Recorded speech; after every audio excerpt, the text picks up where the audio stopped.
नमस्कार मित्रों। मित्रों, कई दिनों से लगातार सोशल मीडिया पर बिहार के वर्तमान राज्यसभा सदस्य मनोज झा का बयान वायरल हो रहा है। मित्रों, मनोज झा पेशे से एक प्रोफेसर रहे हैं और जहां तक कि मेरा अपना खुद का विचार है कि प्रोफेसर की मानसिकता इतनी नीच कैसे हो सकती है।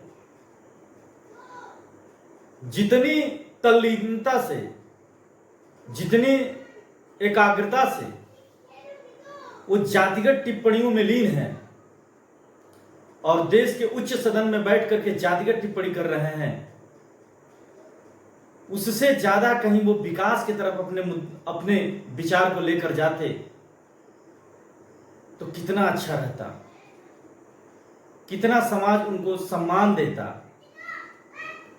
मित्रों, देश में ऐसी ऐसी चीजें हैं, ऐसे ऐसे लोगों के जीवन हैं जिसका आप कल्पना तक नहीं कर सकते। आखिर इनका ध्यान वहां क्यों नहीं जाता? लेकिन इनका ध्यान वहां नहीं जाएगा। ऐसे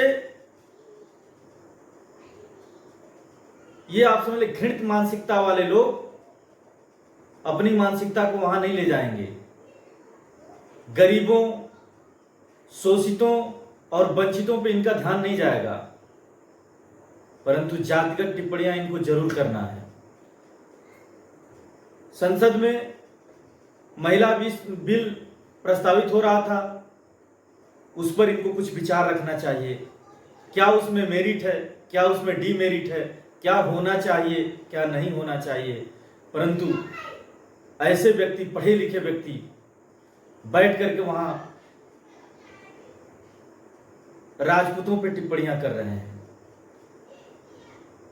अरे प्रोफेसर साहब, आप राजपूतों का बलिदान तो याद कर लेते। आप राजपूतों के बारे में कभी इतिहास में ये तो पढ़ लेते कि इनके साथ 36 जातियां रहती हैं, ये किसी जाति का निरादर नहीं करते। और आप जो चाहते हैं कि इससे आपका वोट बैंक बढ़ जाएगा, तो इससे आपका वोट बैंक नहीं बढ़ने वाला। ब्राह्मण क्षत्रियों के लिए सदा पूजनीय रहा है और आज भी पूजनीय है। आप ये कतई मत समझिए कि आपकी इस मानसिकता के पीछे सारे ब्राह्मण जातियां आपके साथ खड़ी रहेंगी, कभी नहीं खड़ी रहेंगी। क्योंकि ब्राह्मण क्षत्रिय का एक अंग है। आपने क्षत्रियों पे तो टिप्पणी कर दी, परंतु ये नहीं समझ पाए कि आप भी उसी क्षत्रिय के एक पार्ट हैं।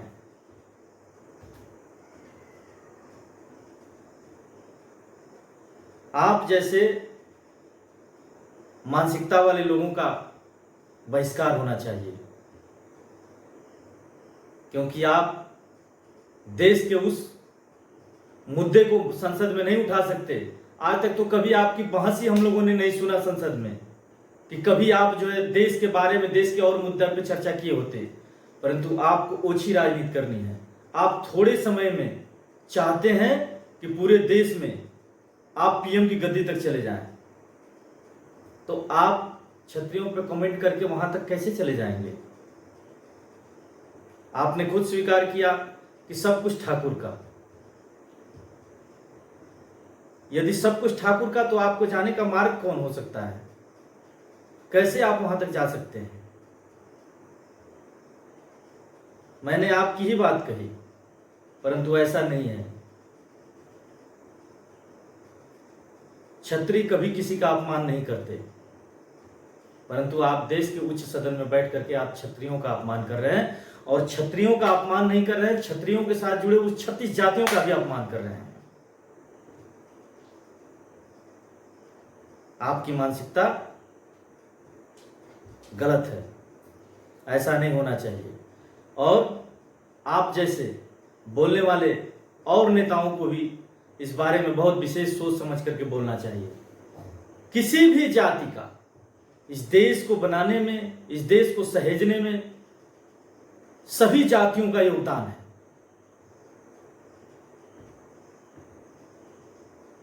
यदि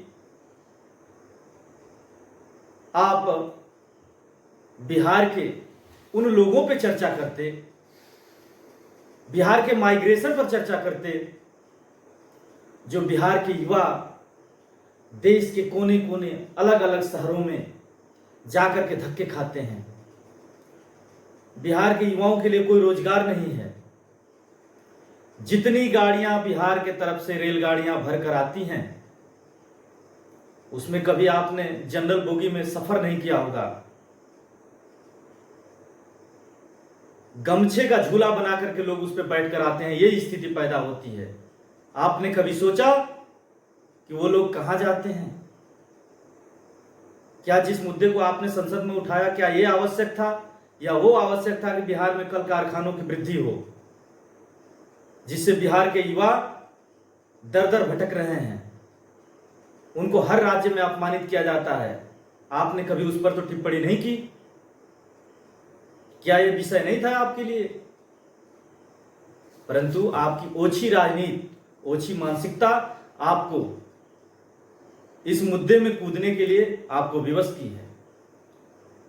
और आप जैसे लोगों के मानसिकता का मैं घोर निंदा करता हूं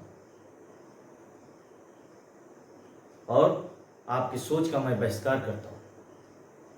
नमस्कार।